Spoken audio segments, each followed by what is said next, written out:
मुंबई के आजाद मैदान में किसान मजदूरों की महापंचायत, मंच पर यूपी, पंजाब और हरियाणा के किसान नेता भी मौजूद। महापंचायत से किसानों के साथ बड़ी तादाद में महाराष्ट्र के मजदूर भी जुटे। मंच पर लखीमपुर में मृतक किसानों के अस्थि कलश रखे गए। महापंचायत में किसानों ने की एमएसपी पर गारंटी की मांग, स्वामीनाथन रिपोर्ट को लागू करने की भी मांग की। मुंबई में होने वाली किसान मजदूर महापंचायत पर बोले राकेश टिकैत, महापंचायत में किसानों और मजदूरों के विषयों पर चर्चा की जाएगी। राकेश टिकैत ने कहा, दिल्ली में किसान आंदोलन को मजबूत करने के लिए मुंबई में महापंचायत का आयोजन, आने वाले दिनों में पूरे देश में करनी पड़ेंगी बैठकें। आप नेता संजय सिंह का केंद्र सरकार पर निशाना, कहा कि बड़े बड़े उद्योगपतियों का 10 लाख करोड़ का टैक्स माफ किया गया, किसानों के लिए सरकार के पास नहीं पैसा। लोकसभा में कल पेश होगा कृषि कानून वापसी संबंधित विधेयक। बीजेपी ने सभी लोकसभा सांसदों को मौजूद रहने के लिए व्हिप जारी किया। कल शुरू हो रहे संसद के शीतकालीन सत्र से पहले ऑल पार्टी मीटिंग खत्म, सभी दलों के नेता सर्वदलीय बैठक में मौजूद रहे। विपक्ष से मल्लिकार्जुन खड़गे, अधीर रंजन चौधरी, डेरेक ओब्रायन, रामगोपाल यादव शामिल। आनंद शर्मा, सतीश चंद्र मिश्रा भी मौजूद रहे। सरकार की ओर से राजनाथ सिंह, पीयूष गोयल थे शामिल। बैठक में सरकार संसद में पेश किए जाने वाले कृषि कानून वापसी बिल के अलावा दूसरे विधेयकों के बारे में दी जानकारी। सत्र में उठाने वाले मुद्दों पर भी चर्चा हुई। विपक्ष भी किसानों और दूसरे मुद्दे पर रखेगा अपनी बात। सर्वदलीय बैठक के बाद भी आज राजनीतिक दलों की 3 बड़ी मीटिंग्स। आम आदमी पार्टी ने सर्वदलीय बैठक से किया वॉकआउट। संजय सिंह ने कहा कि ना संसद में किसी को बोलने दिया जाता है और ना ही सर्वदलीय बैठक में। संजय सिंह का केंद्र सरकार पर तंज, कहा सरकार जिन्ना जिन्ना कर रही है और किसान गन्ना गन्ना। कांग्रेस की विपक्षी दलों की बैठक में टीएमसी का किनारा। टीएमसी सांसद सुदीप बनर्जी ने बैठक में शामिल न होने की पुष्टि की। संसद सत्र से पहले टीएमसी से मल्लिकार्जुन खड़गे की अपील, कहा जनता के मुद्दों पर सभी पार्टियां साथ आएं। प्रियंका गांधी का मोदी सरकार पर हमला, कहा कि रस्सी जल गई लेकिन ऐंठन नहीं गई है। चुनावी मौसम में कृषि कानून तो वापस ले रही है लेकिन किसान विरोधी मानसिकता अभी भी काबिज। प्रियंका गांधी ने अपने ट्वीट में कृषि मंत्री के नोट का जिक्र किया, बोली सांसदों को लिखे गए नोट में साफ दिखता है सरकार की किसान विरोधी मानसिकता। 29 नवंबर को लखनऊ में यूपी बीजेपी कोर ग्रुप की बैठक होगी, चुनावी रणनीति पर चर्चा होगी।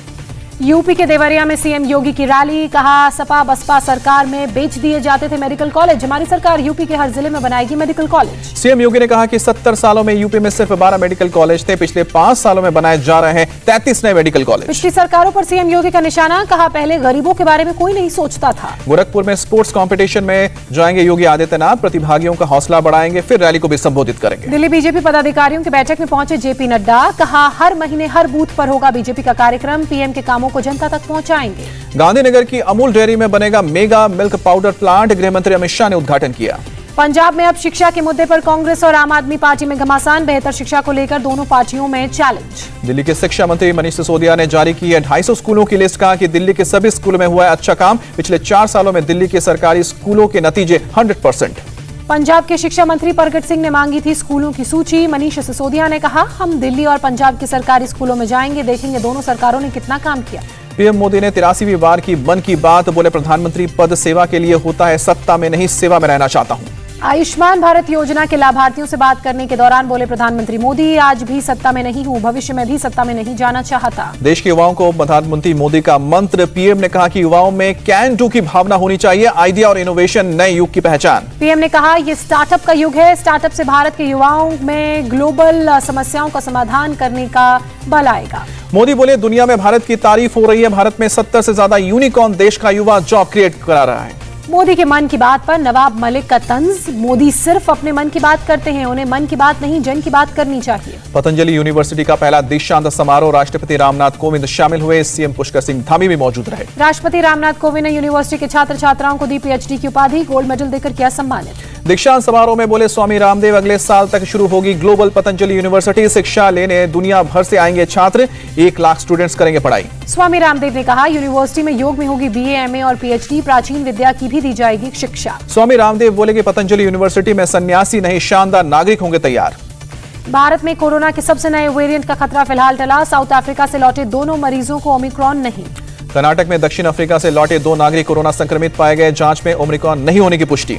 दोनों नागरिक डेल्टा वेरिएंट से संक्रमित पाए गए, दोनों संक्रमितों में नहीं मिला ओमिक्रॉन वेरिएंट। 1 से लेकर 26 नवंबर के बीच दक्षिण अफ्रीका से आए थे 94 लोग, उनमें से 2 लोग डेल्टा वेरिएंट से संक्रमित। कर्नाटक सरकार की अपील, लोगों को चिंता करने की जरूरत नहीं, दोनों संक्रमितों को अलग किया गया। 4 दिन में ब्रिटेन समेत 9 देशों तक पहुंचा कोरोना का नया वेरिएंट ओमिक्रॉन, बांग्लादेश ने भी अफ्रीकी उड़ानों पर रोक लगाई। अब तक 9 देशों तक पहुंचा ओमिक्रॉन, दक्षिण Africa, Israel, Hong Kong, Botswana, Belgium, Germany, चेक रिपब्लिक, ब्रिटेन और इटली में पहुंचा। भारत ने 12 देशों के यात्रियों के लिए एयरपोर्ट पर जांच को अनिवार्य किया। 8 दक्षिण अफ्रीकी देशों के यात्रियों पर प्रतिबंध लगाने की तैयारी में अमेरिका। कोरोना के नए वेरिएंट ओमिक्रॉन से दहशत, इजराइल ने बाहरी लोगों के लिए बंद किए सभी बॉर्डर। ओमिक्रॉन वेरिएंट को लेकर नेपाल सरकार सतर्क, दक्षिण अफ्रीका से होकर आने वाले लोगों को 7 दिन तक क्वारंटीन रहना होगा। नीदरलैंड में दक्षिण अफ्रीका से पहुंचने वाले यात्रियों के लिए क्वारंटीन जरूरी, 24 घंटे में 22,000 मामले आए सामने। फ्लाइट्स बैन होने पर दक्षिण अफ्रीका ने उठाया सवाल, कहा कि ओमिक्रॉन का पता लगाने की सजा दी जा रही है, बनाया जा रहा है बलि का बकरा। ब्रिटेन में ओमिक्रॉन के 2 नए मामले सामने आए। दक्षिण अफ्रीका ने 24 नवंबर को इस वेरिएंट की दी थी जानकारी। जापान, श्रीलंका, थाईलैंड ने लगाया प्रतिबंध। ब्राजील और यूरोपियन यूनियन ने शुक्रवार को ही दक्षिण अफ्रीकी यात्रियों के आने पर प्रतिबंध लगाया था। कोरोना का डेल्टा वेरिएंट जितना 100 दिन में फैला था, ओमिक्रॉन उतना सिर्फ 15 दिन में फैल चुका है। WHO की दक्षिण पूर्व एशिया क्षेत्र के देशों से अपील, कोरोना को लेकर निगरानी बढ़ाएं, ज्यादा से ज्यादा लोगों को लगाए वैक्सीन। वायरस के नए वेरिएंट के नाम को लेकर WHO पर उठ रहे हैं सवाल। WHO ने नामकरण के क्रम में 2 लेटर्स को छोड़ा। WHO ने नए वेरिएंट को ग्रीक अल्फाबेट के लेटर्स के मुताबिक देता है नाम। ओमिक्रॉन ग्रीक अल्फाबेट का 15वां लेटर है, जबकि 13वां और 14वां अल्फाबेट को गायब कर दिया गया। 14वें लेटर का नाम शी होने की वजह से नए वेरिएंट का नाम नहीं रखा। चीनी राष्ट्रपति के नाम से समानता के कारण छोड़ा गया लेटर। क्रिकेट पर नए कोरोना वेरिएंट का साया, महिला वर्ल्ड कप क्वालिफायर रद्द हुआ। नीदरलैंड ने साउथ अफ्रीका दौरा बीच में छोड़ा, घर जाने के लिए नहीं मिल रही है फ्लाइट। भोपाल में कोरोना के नए वेरिएंट को लेकर मुख्यमंत्री ने बैठक की, मीटिंग में स्वास्थ्य मंत्री और बड़े अधिकारी मौजूद। ओमिक्रॉन वेरिएंट को लेकर बोले हरियाणा के सीएम मनोहर लाल खट्टर, वेरिएंट से निपटने के लिए तैयार, सभी जिलाधिकारियों को दिए गए कड़ी निगरानी के निर्देश। महाराष्ट्र के मुख्यमंत्री की कोरोना के नए वेरिएंट को लेकर मीटिंग, शाम को 5:30 बजे होगी बैठक। उप मुख्यमंत्री, स्वास्थ्य मंत्री और टास्क फोर्स के लोग शामिल होंगे। मुख्यमंत्री की बैठक में सभी जिलाधिकारी और डिविजनल कमिश्नर होंगे शामिल। कोरोना के नए वेरिएंट से बचने के उपायों पर चर्चा। कोरोना के नए वेरिएंट को लेकर उत्तराखंड भी सतर्क, प्रशासन ने सार्वजनिक स्थानों पर, बाजार और सब्जी मंडियों में मास्क को अनिवार्य किया, लोगों से सामाजिक दूरी बनाने का भी कहा। देश में कोरोना के 10,000 से कम मामले, पिछले 24 घंटे में 8,774 केस सामने आए, 621 लोगों ने जान गंवाई।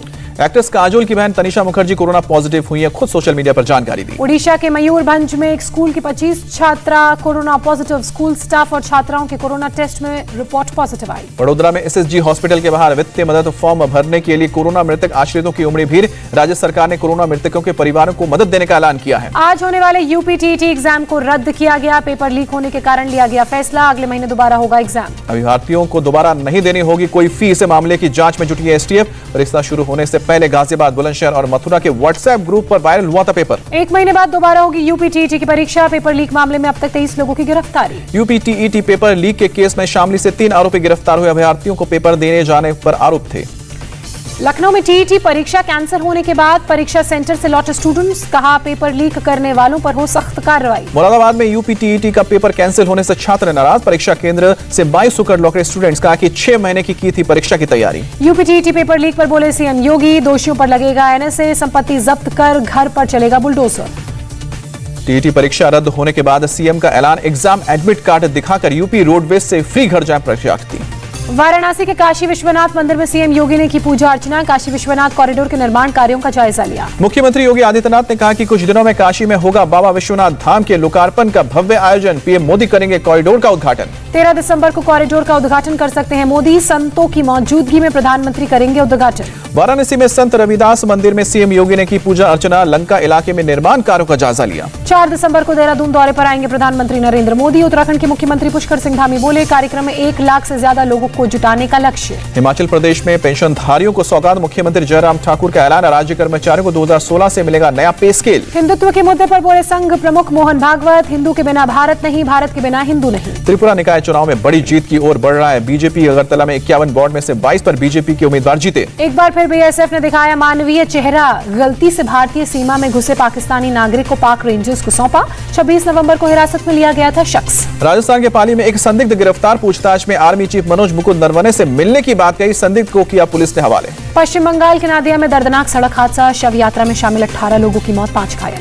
नदिया हादसा पर बंगाल के गवर्नर जगदीप धनखड़ ने शोक जताया, कहा कि हादसे के बारे में जानकर गहरा दुख हुआ। CM ममता बनर्जी ने नदिया हादसे पर जताया दुख, कहा जान गंवाने वालों के परिवार के प्रति मेरी संवेदनाएं, घायलों के जल्द ठीक होने की कामना। दिल्ली में खराब हवा की वजह से बड़ी मुश्किलें, कई लोगों को सांस लेने में तकलीफ, आंखों में जलन। पंजाबी बाग में एयर क्वालिटी इंडेक्स 425 के पार, पंचशील चिराग दिल्ली इलाके में भी 400 के करीब AQI। नोएडा में प्रदूषण के चलते छाई धुंध, विजिबिलिटी कम होने से लोग परेशान, सांस लेने में हो रही है तकलीफ। कुर्ला रेप और मर्डर केस में पुलिस का खुलासा, 2 लोगों को गिरफ्तार किया, मुख्य आरोपी रेहान रेहान ने दोस्त फैजल के साथ मिलकर हत्या को अंजाम दिया। पुलिस का बयान, मृतक लड़की के आरोपी रेहान से थे प्रेम संबंध और शादी के लिए दबाव बना रही थी लड़की। हत्या के पहले गैंग रेप की अभी तक कोई पुष्टि नहीं। अंतिम देख रहे सलमान खान के फैंस ने थिएटर में जमकर फोड़े पटाखे। सलमान ने शेयर किया वीडियो। सलमान ने फैंस को थिएटर के अंदर पटाखे नहीं फोड़ने की अपील की, कहा कि हो सकता है कि जान माल का नुकसान। इंडिया टीवी हर वक्त हर जगह डाउनलोड करने के लिए सर्च करें India TV news Google play store या ऐप स्टोर पर।